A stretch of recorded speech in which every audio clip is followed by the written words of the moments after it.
आतमध्ये आवाज बीप साऊंड येतो एक. That sound is Omkar. That sound is Omkar. तो अनाहत चक्रामध्ये आहे, जो दोन्ही कान बंद केल्यानंतर आपल्याला ऐकायला मिळतो. तो this is the power of Omkar. म्हणून ओमकार आपल्या आतमध्ये. तर जी व्यक्ती ओमकार पठण करण्याची प्रॅक्टिस सुरुवात करते ना, तो आपल्या आतमधला जो ओमकार आहे ना, तो एक्सप्लोअर होतो.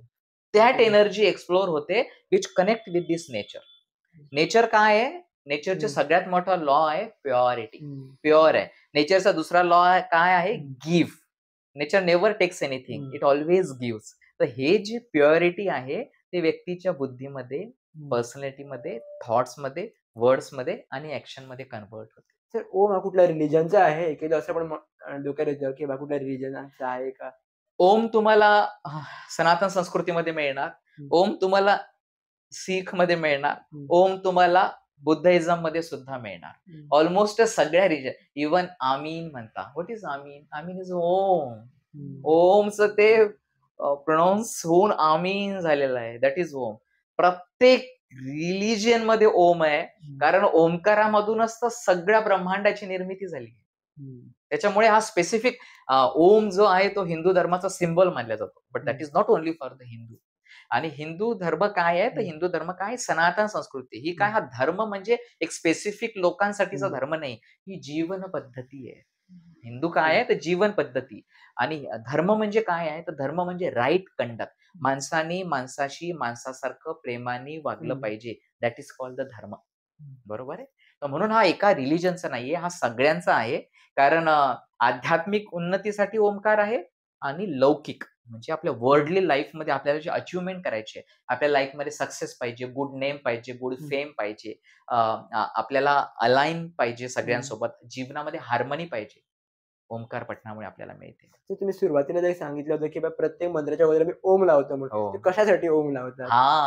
सो जसं मी सांगितलं की बिग बँग थेअरी असो की भगवंतानी सृष्टी का निर्माण केली, त्याच्या मागचं मूळ कारण हे आहे की जेव्हा भगवंतांनी म्हटलं की एको होम बहुस्याम, मी माझ्यामधून अनेक निर्माण व्हावे, मी एक आहे अनेक व्हावं. कशासाठी? I separated my self from my self, तो मे आय लव्ह माय सेल्फ. तर मी माझ्यावरच प्रेम करण्यासाठी या सगळ्या ब्रह्मांडाला निर्माण केलं. ठीक आहे. तर आपण ओमकार पठण करत असताना जेव्हा ओमकार पठण करतो तेव्हा हा भगवंताचा संकल्प आहे आणि तो ओम सर्वांच्या आतमध्ये आहे, तो सृष्टीमध्ये सर्वांमध्ये आहे. तर जेव्हा एक पर्सन टू पर्सन जेव्हा व्यक्ती ओमकार पठण करते तेव्हा त्याचा परिणाम त्याच्या सगळ्यात पहिले त्याच्या बुद्धीवर होतो आणि त्याची बुद्धी हळूहळू करून एनलाइटन होते, प्रकाशमान होते. This is a process of the enlightenment. Because त्याच्यासाठी तुमची स्थिर चित्त, वृत्ती आणि बुद्धी पाहिजे. म्हणून ओंकार पठण करणं एक खूप महत्वाची गोष्ट आहे. तर थोड्यांदा माझा एक्सपिरियन्स असा आहे, मी थोड्यांदा असं पण बघितलंय ते चॅन्टिंग बिंटिंग काहीच करत नाही, कुठलंच काय करत नाही, पण त्यांची लाईफ पण एकदम मस्त चालत असते. आणि थोडे जण असे असतात चॅन्टिंग बिंटिंग खूप करतात पण त्यांची लाईफ एकदम वास्ट चाललेली असते. कशामुळे होतं सर? हो, म्हणजे प्रश्न असा आहे की जे काहीच करत नाही किंवा चांगलं वागत नाही त्यांचं आयुष्य खूप रिच आहे आणि जे खूप करतात त्यांचं आयुष्य आहे. बघा, कर्माचा सिद्धांत आहे, हा मान्य करावा लागेल. जे लोक खूप स्पिरिच्युअल मार्गावर असतात आणि तरी सुद्धा त्यांच्या लाईफमध्ये चॅलेंजेस आहे, त्याचे 2 फॅक्टर आहे. जे चांगले प्रॅक्टिशनर्स असतात, आध्यात्मिक साधक, त्यांना ते माहित असतं, ते ऍक्सेप्ट करतात. बघा, ज्याही व्यक्तीच्या बाबतीत तुम्हाला आज दिसतंय ना की तो खूप ऐशो आरामात जगतोय, त्यांनी केलेलं जे पुण्य आहे ना, he is enjoying, he or she. त्यांचं जे पूर्व सुकृत आहे त्यांनी ते कमावलंय, कमावलेलं भगवंतानी त्यांना दिलंय. पण या जन्मामध्ये त्यांची साधना मागच्या जन्मांमध्ये ज्या काही कमी असतील त्यामुळे त्यांना भगवंतानी दिलेल्या त्या समृद्धीचं योग्य उपयोग कसा करावा किंवा आपलं त्याच्यासोबत बिहेवियर कसं असलं पाहिजे, माझं व्यक्तिमत्व समाजात कसं असलं पाहिजे, हे मात्र तिथे कुठेतरी त्याचा कमतरता असते. दुसरीकडे जेही आपले आध्यात्मिक साधक आहेत किंवा जे साधना करतात, नामस्मरण खूप करतात, परंतु अजून त्यांचा टाइम आलेला नाहीये. तो टाइम म्हणजे काय माहितीये? एक ऋषी होते, त्यांच्या बाबतीमध्ये सांगतो. त्या ऋषींनी त्यांची फक्त आई होती, आर्थिक परिस्थिती खूपच खावलेली होती. तर त्यांनी गायत्री मंत्राचं पुरश्चर केलं. पुरश्चर म्हणजे 24 लाख वेळा एक मंत्राचं, त्याला पुरश्चर म्हणतात. एक ठीक आहे. आणि ते केल्यानंतर तो मंत्र सिद्ध होतो किंवा तो मंत्र आपल्याला पाहिजे ती गोष्ट प्रदान करत असतो. तर त्यांनी 1 पुरस्चर, 2 पुरस्चर, 3 पुरस्चर, त्या व्यक्तीने 18 पुरस्चर केले. अरे बाबा. तर त्यांचं जीवनाचे 52 वर्ष पुरस्कार करण्यामध्ये गेले. 24 लाखांचे 18 पुरस्कार. तर तेव्हा त्यांना कळलं, की आता काही देवी गायत्री प्रसन्न होत नाही. त्या व्यक्तीने संन्यास घेतला. जसा त्यांनी संन्यास घेतला, देवी गायत्री प्रकट झाली. काय पाहिजे तुला सांग? देवी म्हणे, देवा मी संन्यास घेतला, आता मला काही पाहिजे नाही. तुम्ही आता काय आला? नाही म्हणे, तुझे जे 18 पुरस्कार केले, ते तुझे 18 मागचे जे कर्म होते, ते कर्म नष्ट करण्यामध्ये गेलं. संन्यास घेतल्याबरोबर तुझे पुरस्कार पूर्ण फलदायी झाले आणि प्रगट झाली. आता तुला काय पाहिजे? देवी, आता मला तुझा फक्त अनुग्रह पाहिजे. मला आता धन, संपत्ती काहीही नको. तर आपण जे सगळे लोक आहोत, आपल्या कर्माच्या आधारावर आपण जन्म घेतला आहे आणि इथे ज्यांनी जन्म घेतलाय त्या सगळ्यांचं कर्म आहे म्हणून जन्म घेतला, नाही तर आपण जन्म घेतला नसता.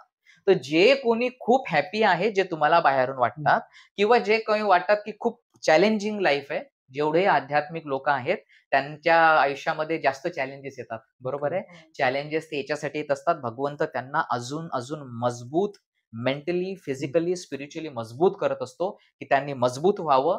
त्याची आराध्य जे त्यांचं भगवंत, जे गुरु ज्यांना मानता, त्यांची अजून आराधना करावी आणि या वर्ल्डली लाईफ पासून डिटॅच्ड होऊन इनर लाईफ जे आहे त्याच्याकडे कॅरी फॉरवर्ड व्हावं. त्याच्यामुळे मनुष्याने न घाबरता, न डगमगता, भगवंतावर विश्वास ठेवून फक्त पुढे चालत राहा आणि आपली तुलना इतरांशी कधीच करू नका. सर, याच्यावरती एक सांगतो सर, टॉपिक जरा आउट ऑफ बॉक्स जाणार सर. माझी मैत्रीण आहे, तिने मला सहज म्हटलं होतं की बिफोर मॅरेज माझी लाईफ खूप चांगली होती, सगळं होतं माझ्याकडे, पण आफ्टर मॅरेज सगळी लाईफ हारून पडली आहे. ते कशामुळे बेसिकली होतं? थोड्यांचं आफ्टर मॅरेज लाईफ पूर्ण चांगलं होतं, अगोदर खराब असतं, थोड्यांचं अगोदर चांगलं असतं, नंतर खराब होतं. पती पत्नी जे एकत्र येतात दोघं, त्यांच्याविषयी तुम्हाला कल्पना आहे? आपल्या परिवारामधला प्रत्येक सदस्य, आपले आई, वडील, आजी, आजोबा, फ्युचर लाईफ पार्टनर, नंतर होणारे मुलं बाळ किंवा त्यांची मुलं बाळ, ही सगळी एक साखळी आहे, ही एक शृंखला आहे आणि आपल्या सगळ्यांचा एकामेकाशी पूर्वजन्मांचा, अनेक जन्मांचा संबंध आहे. पत्नी सुद्धा आपल्या लाईफ मध्ये येते, ते आपलं तिचं जे बॅक मागच्या जन्मांचं जे काही सुकृत किंवा जे सेटलमेंट आहे, अकाउंट सेटलमेंट, त्याच्यासाठी ते सगळे लोक येत असतात. ते कळणार आम्हाला कशा. हा, ते सेटल नाही, ते कधीच कळणार नाही. कारण बघा, जे गर्भ असतं आईच्या, तर जेव्हा बाळ जन्माला येत असताना, जन्माला येईपर्यंत बाळाला मी जन्म घेऊन मला काय कार्य करायचंय हे पूर्ण अवेअरनेस असतो. जेव्हा जन्म होतो बाळाचा, तेव्हा ती मेमरी जी आहे ती पूर्णपणे क्लीन केली जाते. का केली जाते? कारण भगवंतांनी आपल्याला डिस्क्रिमिनेशन पॉवर, सत्सत विवेक बुद्धी दिली. What is right, what is wrong, what is good, what is bad, take a decision and go forward. ठीक आहे. तर पती पत्नी, जसं तुम्ही म्हटलं की लग्नाच्या आधी लाईफ खूप चांगलं होतं, लग्नाच्या नंतर, तर हे सगळे पूर्वसुकृत आहेत. त्या व्यक्ती जेव्हा तुमच्या लाईफ मध्ये येते, तेव्हा तिचं जे अकाउंट आहे ते तिला सेटलमेंट करायचं असतं. शिर्डी साई बाबांच्या साई सच्चरित्रामध्ये शिर्डी साई बाबांनी खूप सुंदर गोष्ट सांगितली आहे, की रस्त्याने चालत असताना जो श्वान म्हणजे कुत्र जरी दिसलं, कुत्रा, आणि तुमचा जर त्याच्याशी संबंध नाही, तर तुम्ही त्याला सुद्धा हडहड करणार नाही. हडहड मीन्स तुम्ही त्याला हॅलो सुद्धा करणार नाही, काहीच करणार नाही.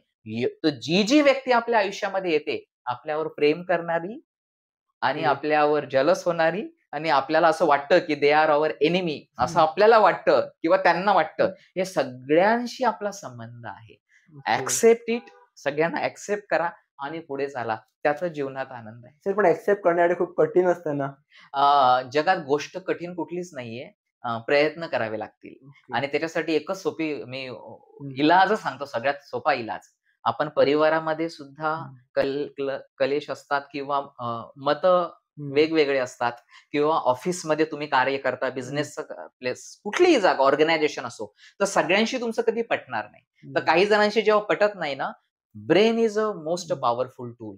So do not communicate mentally with those people ज्यांच्याशी तुमचं कम्युनिकेशन प्रॉपरली नाहीये, ज्यांच्याशी तुमचं ट्युनिंग प्रॉपरली नाहीये. की कारण आपण जेव्हा विचार करतो ना त्या व्यक्तीविषयी, तेव्हा तुम्ही त्यांना सिग्नल पाठवत असता आणि तो सिग्नल त्याला पोहोचतो and it comes back again. ठीक आहे. तर त्यामुळे कधी कधी आपण म्हणतो अरे मी जसा विचार केला तसंच त्याने ऍक्शन केली. नाही, तुम्ही ऑलरेडी सिग्नल सोडलाय आणि आता तो रिटर्न आलाय. सो स्टॉप मेंटली कम्युनिकेशन, शांत राहा. आणि जर तुम्हाला तेच विचार पुन्हा पुन्हा येतात, सिम्पल एक्सरसाइज, जर तुम्हाला शांत राहण्याची प्रॅक्टिस नाहीये, डू नामस्मरण अगेन अँड अगेन लाऊडली, माइंड मध्ये लाऊडली नामस्मरण करा. मेंटल कम्युनिकेशन हळूहळू कमी होत जाणार. तर this is a best process. तर त्याच्यामुळे आपले जेवढेही कार्मिक रिलेशनशिप आहे, this all are the karmic relationship, त्या सगळ्या रिलेशनशिप सोबत डील करा. त्या रिलेशनशिप पासून पळून जाऊ नका. ऍक्सेप्ट होत नाही, तुम्हाला ऍक्सेप्ट नाही इच्छा तरी पण करावं लागेल. ठीक आहे. काही व्यक्ती अशा असतात, ते तुमच्या ऑफिसमध्ये असतात, पण त्याला तुम्ही ऑफिसमधून काढून टाकू शकत नाही. मग परिवारातल्या सदस्यांसोबत का आपण डील करत नाही तसं? कारण परिवारामध्ये आपला अहंकार आणि आपला अधिकार आपण वापरतो, तो कार्यस्थळी आपण वापरू शकत नाही. म्हणून accept what ever all the relationship, आणि त्यांच्यासोबत जेवढं होईल तेवढं सौम्य रिलेशनशिप आपण बनवायला पाहिजे. परत मी हा टॉपिक वरती घेऊन येतो, म्हणजे परत आमचा खूप वाढणार टॉपिक. आता एकेदा असं होतं की मी चॅन्टिंग घरामध्ये करतो, नामस्मरण कुठलं पण असू दे, तेव्हा गरज असेल तर मी पण करतो, म्हणजे फॅमिलीने पण केलंच पाहिजे अशी एक अपेक्षाही निर्माण होते आपोआप. त्याच्यासाठी आम्ही काय करायला पाहिजे? नॉर्मली होते ती. Be a motivator. ठीक आहे. सो आपण प्रीचर नाही बनायला पाहिजे, तर प्रॅक्टिशनर बनायला पाहिजे. तर what ever you preach, first practice. तर तुमच्या घरामध्ये जर तुम्ही साधना करता आहात ना, तर त्या साधनेचा लाभ, फर्स्ट लाभ बोलतोय मी, सगळ्यांना त्याचा लाभ होणार. आणि त्याच्यानंतर त्या साधनेचा इम्पॅक्ट घरातल्या भिंतींपासून तर प्रत्येक व्यक्तीवर आणि अवतीभोवतीच्या वातावरणावर होणार. ठीक आहे. म्हणून तुम्ही जर बघा, आपली जी सनातन संस्कृती आहे, आध्यात्मिक संस्कृती आहे, या संस्कृतीमध्ये जर पुरातन जर तुम्ही थोडं जर 100-150 वर्ष, इव्हन 70-80 वर्षांपर्यंत सुद्धा बघितलं, तर परिवारातले सगळे सदस्य एकत्रित येऊन आरती करायचे, शुभं करोती म्हणायचे, नामस्मरण करायचे, मंदिरामध्ये कीर्तनाला सगळे लोक संध्याकाळच्या वेळेस एकत्रित यायचे. कारण तेव्हा हे डिजिटलाइज लाईफ नव्हतं, परंतु तेव्हा सामूहिक साधना, पारिवारिक सामूहिक आणि सामाजिक सामूहिक साधना तेव्हा व्हायची. ती आता नाहीये. तर तुम्ही जर वैयक्तिक जर कोणाला साधना करायची आहे, तुम्ही तुमची वेळ, पद्धती आणि प्लेस निवडा. तुम्ही स्वतः सुरुवात करा.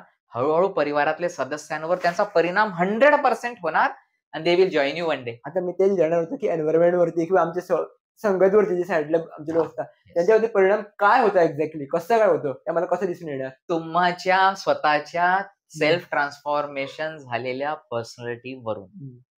सो जेव्हा तुम्ही एक साधना करता, तर साधना करणाऱ्या व्यक्तीच्या विचारांमध्ये परिवर्तन होतं, ब्रॉड माइंडनेस येतो, ब्रॉड हार्ट त्यांचं बनतं, व्हिजन चेंज होतं.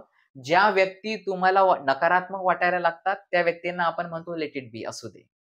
त्यांना आपण माफ करायला लागतो. आपण स्वतः आपल्या मनामध्ये त्यांच्याविषयी कुठल्याही प्रकारची भावना राहत नाही. तर हा आपला जो सेल्फ इम्पॅक्ट आहे, हा आपला जो ऑरा आहे ना, प्रत्येक व्यक्तीच्या भोवती एक ऑरा असतो. आपला ऑरा जो आहे तो कार्य करतो. आणि आपल्या आधी जे स्पिरिच्युअल प्रॅक्टिशनर्स असतात, किंवा तुम्ही बघा, जे हे आध्यात्मिक साधक असतात, साधना करणारे, मंत्र चॅन्टिंग करणारे, त्यांच्या चेहऱ्यावर आभा असते. त्यांना तुम्ही भेटल्यानंतर तुम्हाला प्रसन्न वाटतं. नुसतं, आपण खूप सारे गुरु असतात, त्यांच्या फक्त दर्शनाला जातो. काय? दर्शनम पापनाशनम. तर जेव्हा एक साधारण साधक सुद्धा आहे, त्याच्या आतमध्ये भगवंत आहे, तो जेव्हा साधना करतो, तेव्हा जसं तुम्ही विचारलं की माझ्या सराउंडिंगवर, वातावरणावर कसा परिणाम होणार, तर तुमच्या साधनेमुळे तुमचा ऑरा प्युअर होतो. आणि तो प्युअर झालेला aura, before you, your aura speaks with the nature and your surrounding. Basically aura म्हणजे काय? ऑरा म्हणजे प्रत्येक व्यक्तीच्या भोवती एक लाईट, एक आभा असते, जी आपल्या नेकेड आईजने आपल्याला दिसत नाही. एक आभा असते, त्याचे वेगवेगळे कलर्स, ऑल 7 कलर्स. तर ते मिक्सचर्स असतात, आणि प्रत्येक ऑराच्या कलरचं स्वतःचं एक वेगळं स्पेसिफिकेशन आहे, त्याचा काय हे आहे, म्हणजे उपयोग आहे. तुम्ही जर बघितलं तर डॉक्टर बर्वेन्स्की म्हणून आहेत, त्यांनी कर्लियन कॅमेरा म्हणून डेव्हलप केलेला आहे. That Kirlian camera capture the auras. तर तो ऑरा जेव्हा कॅप्चर केला जातो, त्याच्यावरून, त्या कलर्स वरून पर्सनॅलिटी काय आहे, आणि त्यांची विचारशक्ती काय आहे, किंवा स्टॅबिलिटी काय आहे, किंवा ही व्यक्ती किती प्युरिटी इम्प्युरिटी ते सगळं त्याच्यावर समजतं. इव्हन साधक कोण आहेत ते कळतं. सर एक मुलांसाठी 10 बेनिफिट सांगा जेणेकरून एक ओम चांट करून त्याला फायदे होऊ शकतात. Very nice. First is mind काम होतं. दुसरं बॉडी रिलॅक्स होतं. तिसरं बॉडी एनर्जाइज होतं. चौथं हिलिंग साठी आपली जी इम्युन सिस्टम आहे ती इम्युन सिस्टम डेव्हलप होते. चांगल्या प्रकारे इम्युन सिस्टम कार्य करते. त्यानंतर आपल्या आतमध्ये it is very important topic जो खूप लोकांना माहित नाहीये. आपल्या आतमध्ये भगवंतानी नॅचरल हिलिंग मेकॅनिझम दिलंय. हे जे नॅचरल हिलिंग मेकॅनिझम जे आहे ते सराउंडिंगमुळे म्हणजे तुम्ही कुठल्या परिवारामध्ये राहता त्या परिवारातल्या लोकांची विचारधारा काय आहे, त्यांच्या डेली प्रॅक्टिस काय आहे, तुमचं अन्न काय आहे, कुठल्या प्रकारचं फूड तुम्ही खाता, यावर ते हिलिंग मेकॅनिझम जे आहे ना ते वर्कआउट करतं. तर व्यक्ती जेव्हा ओंकाराची साधना जेव्हा करते तेव्हा that natural healing mechanism is activate आणि ते ऍक्टिव्हेट झाल्यामुळे इन्नर इम्युन सिस्टम जी आहे ना ती हायली काम करते. जी खूप सारे लोक बघा की ऑपरेशन झाल्यावर इमिडिएट क्युअर होतात, त्यांची दृष्टी चांगली असते, त्यांची ओव्हरऑल हेल्थ चांगली असते, त्यांची स्किन चांगली असते. माझा एक्सपिरियन्स सांगतो. 24 एप्रिल 2024 रोजी माझं इथे ऑपरेशन झालं. इथे एक मोठं सिस्ट होतं, एवढं मोठं सिस्ट होतं, ऑलमोस्ट 2 mm चं सिस्ट होतं. 24 एप्रिलला माझं ऑपरेशन झालं आणि हाफ एन आवरचं ऑपरेशन होतं. ऑपरेशन मधून मी बाहेर आलो. त्याच्यानंतर 15 मिनिट्स मध्ये थोडी मला पेन व्हायला लागली. तर आणि 4 स्टिचेस पडले होते. थोडं मोठं ऑपरेशन होतं. डॉक्टरने सांगितलं की पुढचे एक 5-6 दिवस जोपर्यंत दुखतं तोपर्यंत तुम्ही पेन किलर घ्या. ऑपरेशन नंतर इमिडिएट मी एक पेन किलर घेतली, रात्री एक पेन किलर घेतली घरी आल्यावर. From the very next day I decided I am not going to take pain killer. मला पेन किलर घ्यायची नव्हती. But what is the power of the Vedic mantra आणि ओंकार साधना. विश्वास बसणार नाही, पण ऑपरेशन 24 एप्रिलला झालं. 25 एप्रिल पासून तर ते कम्प्लीट हील होईपर्यंत मला थोडीशीही एवढं आतमध्ये डीप 2 mm चं ऑपरेशन झाल्यावर सुद्धा पेन झाली नाही. खरंच सर? माझा व्हिडिओ आहे फेसबुकवर मी शेअर केला. I will share with you that video. तर त्याच्यामध्ये माझे जुने व्हिडिओ बघा, इथे तुम्हाला दिसेल, तुम्ही बघितलं असेल की एवढं मोठं आणि ते सिस्ट पण नव्हतं. ते मुंबईला पाठवलं. That was one of the rarest tumour. But ते काढल्यानंतर everything is fine. But the power of Vedic mantra and faith and the grace of my guru की very next day I stop taking pain killer. मला थोडीशी त्रास झाला नाही. तर हे नॅचरल हिलिंग मेकॅनिझम जे असतं ते तुमच्या शरीरावर परिणाम करतं. तर जे लहान मुलं आहेत, स्पेसिफिकली मी लहान मुलांसाठी सांगतो, विद्यार्थी जर ओंकार पठण रेग्युलरली करणार तर त्यांच्या जीवनामध्ये चंचलता जी आहे, चंचलता ती स्टेडीनेस मध्ये डायव्हर्ट होणार. दुसरं डिस्ट्रॅक्शन असतं. कुठलीही गोष्ट दिसली की immediate attract and then distract. तर ते अट्रॅक्शन होण्याआधी त्यांचं जे ब्रेन आहे ना, माइंड आहे ना, दे फर्स्ट टेक डिसिजन. कारण मुलं खूप वेळा डिसिजन ऍक्ट पहिले करतात आणि नंतर त्या डिसिजन विषयी विचार करत बसतात. तर first they think then they take the actions. तो कुठली कृती करण्याच्या आधी हे जे साधना, ओंकार म्हणजे मुलं करतात म्हणजे automatically it is a one type of sadhana.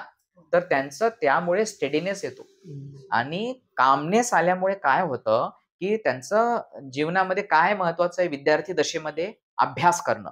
तर अभ्यासामध्ये जी ग्रास्पिंग पॉवर आहे, आपण जे काही वाचतो ते वाचल्यानंतर ते ग्राफ्स व्हायला पाहिजे आणि ते रिकॉल व्हायला पाहिजे. तर ह्या गोष्टी ओंकार पठणामुळे खूप महत्वाच्या आहेत. ह्या मुलांना खेळामध्ये उपयोगी होऊ शकतो का? ऑब्विसली तुम्ही बॉडी एनर्जाइज असली की तुमचं मेंटल शार्पनेस असतो. कुठल्याही खेळामध्ये काय आहे, क्विक डिसिजन फर्स्ट. दुसरं युनिटी इन द टीम आणि तिसरं focus on your goal.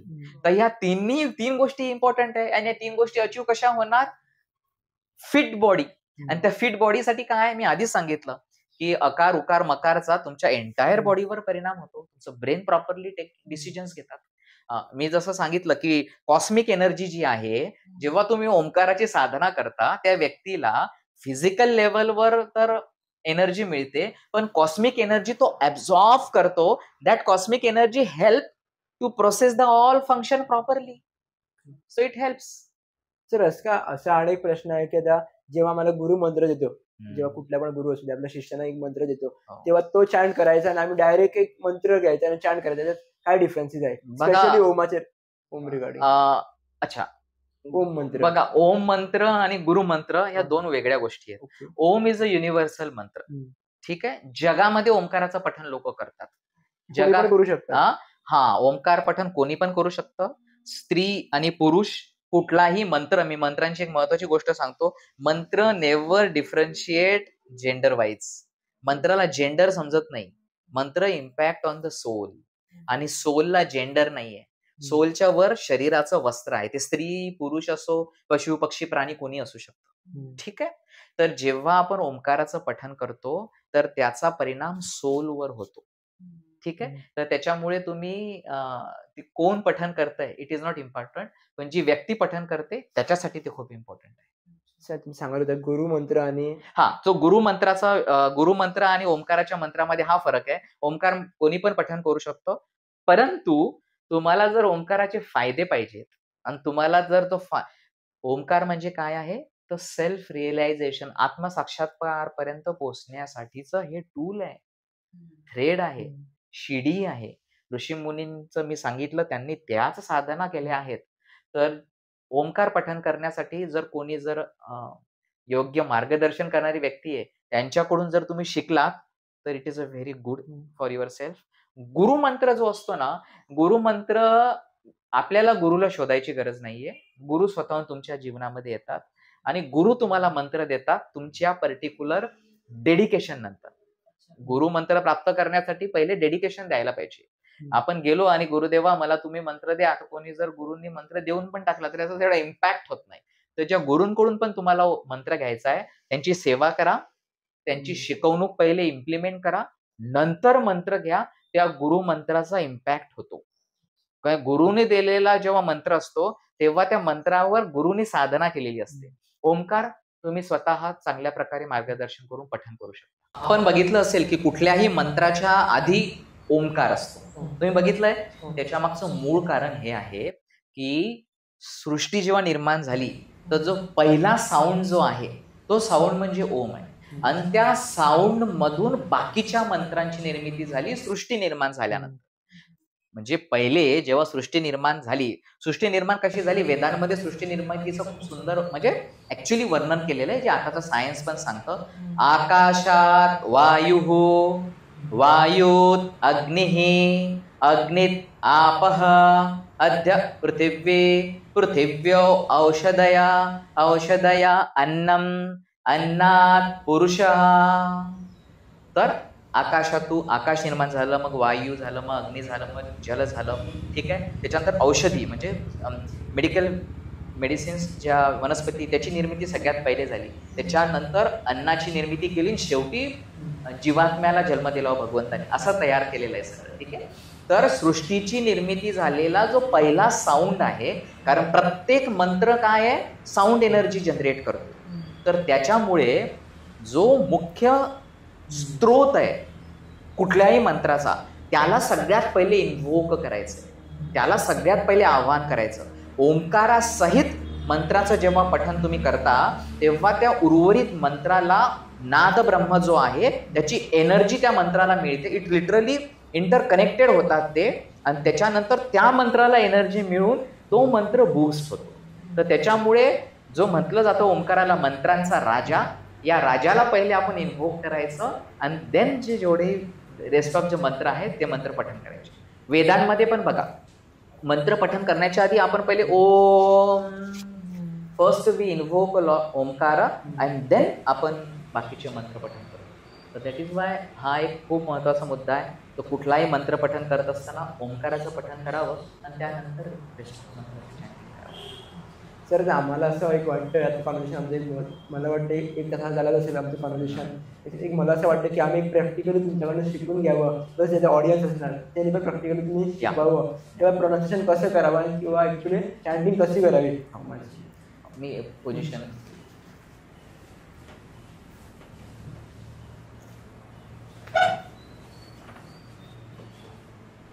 So Omkar पठण करण्यासाठी सगळ्यात चांगली जी एक आपण स्पेसिफिक जागा निवडावी. आसनावर बसावं, आसन नेहमी असावं, कारण एनर्जी जनरेट होते आणि जी पृथ्वी मधून जी ग्रॅव्हिटी आहे ते ग्रॅव्हिटीपासून थोडा आपल्याला डिस्कनेक्ट व्हायचं आहे, बिकॉज कॉस्मिक एनर्जी ग्राफ्स करायची आहे, इंटरनल एनर्जी डेव्हलप करायची. ठीक आहे. तर त्याच्यासाठी चिन मुद्रा ही जी मुद्रा आहे ही एकाग्रतेसाठी आहे. ठीक आहे. चिन मुद्रा करून दोन्ही गुडघ्यांवर हात ठेवा. त्याआधी तीनही ओंकाराचे जे तीनही साऊंड कशी जनरेट करायचे ते मी सगळ्यात पहिले तुम्हाला सांगतो. तर ओंकार पठण करत असताना पहिले डीप ब्रेथ घ्यायची असते आणि त्याच्यानंतर अ, उ आणि म पठण करायचं असतं. सो फर्स्ट नाभीपासून साऊंड जनरेट होतो. तो साऊंड आहे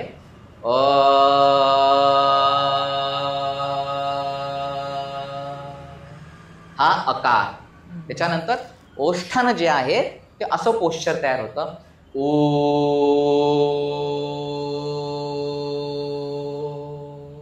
उकार. And the third is a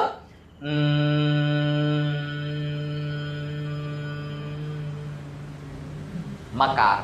हे तीनही आता एकामेकाला आपल्याला जॉईन करून मंत्राचं पठण करायचं. ठीक आहे. सो स्ट्रेट बसा आपण सगळ्यांनी आणि डीप ब्रेथ घ्यायची आहे, दीर्घ श्वास घ्यायचा आहे आणि हळूहळू ओंकाराचं पठण करायचं.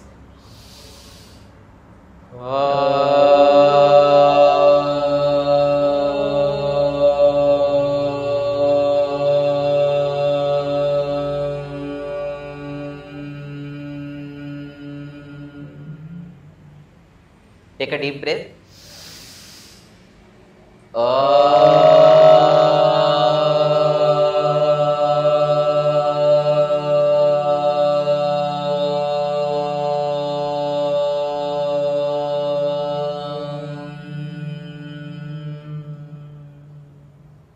Deep breath.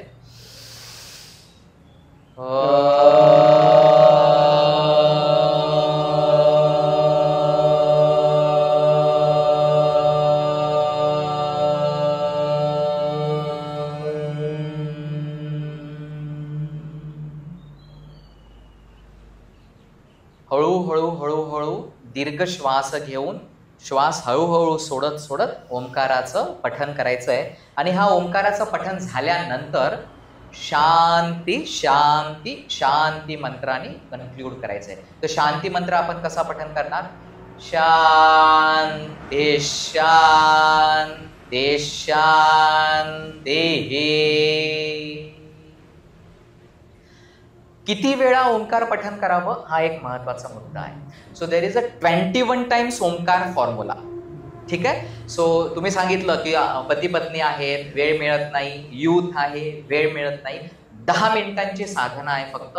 21 वेळा फक्त ओंकार पठण करा.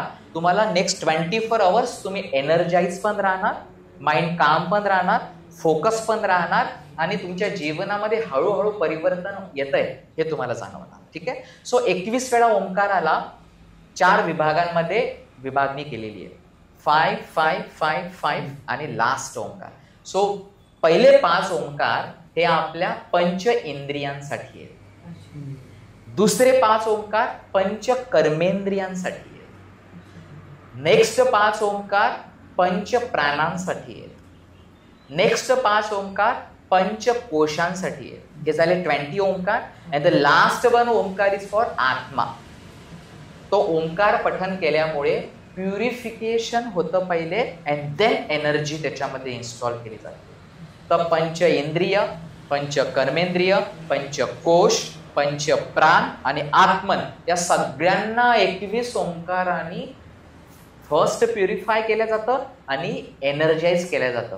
हे 21 ओंकार पठण करायला 10 मिनिटाचा वेळ लागतो. जर प्रत्येक व्यक्तीने जर 10 मिनिटं 21 वेळा ओंकाराचं जर पठण केलं तर त्यांच्या जीवनामध्ये अमूलाग्र असे जे बदल आपल्या आयुष्यात आपल्याला पाहिजे ते होतात. आणि जेवढेही स्पिरिच्युअल प्रॅक्टिशनर्स आहेत जे नामस्मरण करतात, स्पेशली त्या नामस्मरण करणाऱ्या व्यक्तींना त्यांचं माइंड काम पाहिजे असतं.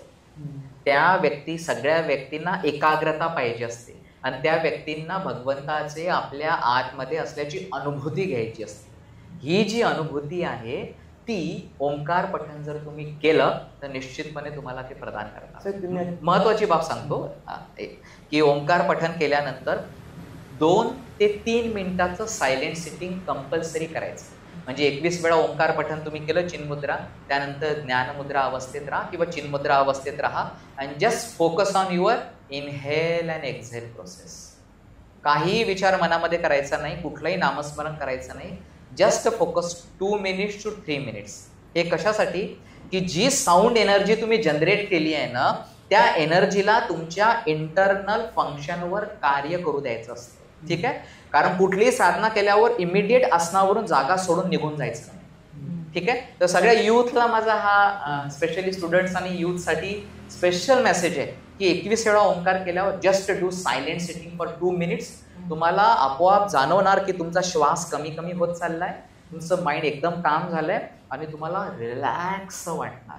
आणि तुमची जी बॉडी आहे, जी आपलं जड वेटेड शरीर आहे ना, ते हळूहळू लाईट बॉडी फील, एकदम लाईट बॉडी फील. तर this is a power of 21 times Omkar chanting. Sir एकेदा असं पण होतं ना, थोड्या असं म्हणतात की आमचे 108 वेळा चॅन्टिंग फक्त 10-15 मिनिटात होते. ते कसं पॉसिबल आहे? फास्ट जे म्हणजे मॅरेथॉन चॅन्टिंग जे लोक करतात, ज्यांना नंबर्स कम्प्लीट करायचे आहेत. सो माझा वैयक्तिक अनुभव असा आहे की 108 वेळा धावून पठण करण्यापेक्षा 21 वेळा किंवा 9 वेळा शांततेने पठण करून भगवंताशी कनेक्ट व्हावं. नामस्मरण हा भगवंताशी संपर्क साधण्याचं माध्यम आहे. Number is not important. Number is not at all important. Number कुठे इम्पॉर्टंट आहेत? जेव्हा तुम्हाला पुरश्चर सारखा 24 लाख मंत्रांचा संकल्प करायचा आहे, पण तुम्हाला हे नामस्मरण तुमच्या श्वासामध्ये आणि तुमच्या जीवनामध्ये उतरवायचं आहे ना, तर त्याच्यासाठी numbers is not important. Your devotion is important and your patience is important. Sir युथांना किंवा एडल्ट्सना जर समज वर्कशॉपची गरज असेल तुमची गायडेड, तर तुमची ऑनलाईन मिळू शकते का? हां, पण गायडेड ओमकार चॅन्टिंग मेडिटेशन आहे. ते ऑनलाईन स्वरूपात पण आपण ऑर्गनाईज करू शकतो किंवा गोव्यामध्ये आपण आहोत तर ऑनसाईट स्वरूपात पण आपण ते ऑर्गनाईज करू शकतो. आणि हे ओमकार पठण काय आहे, तर हे फक्त चॅन्टिंग नाही आहे.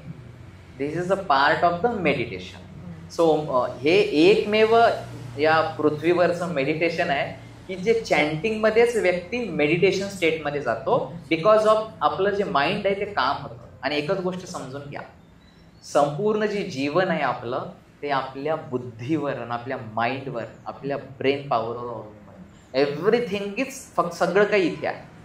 जेवढे ऋषीमुनी साधना करतात, जेवढ्यांना कुंडलीने जागृत करायची 7ही चक्र, शेवटी त्यांना सहस्त्रकार चक्रापर्यंत पोचायचं. हे सहस्त्रकार चक्र आणि तुमचे 7ही चक्र प्युअर आणि एनर्जाइज करायसाठी जो काही पॉवरफुल टूल आहे तर ते ओंकार पठण आहे की जेणेकरून तुम्ही एनर्जाइज होणार. म्हणून युथ किंवा जे कोणी मेडिटेशन करायला बसतात आणि त्याच्या वेळेस अनेक वेगवेगळे विचार येतात, वेगवेगळ्या गोष्टी दृष्टीसमोर येतात, वेगवेगळे पिक्चर्स डोळ्यासमोर येतात आणि आपण ते सोडून देतो. त्या सगळ्यांसाठी माझा एकच रामबाण उपाय आहे, ते म्हणजे ओंकार पठण करा आणि बुद्धीला पूर्णपणे एकाग्र करा.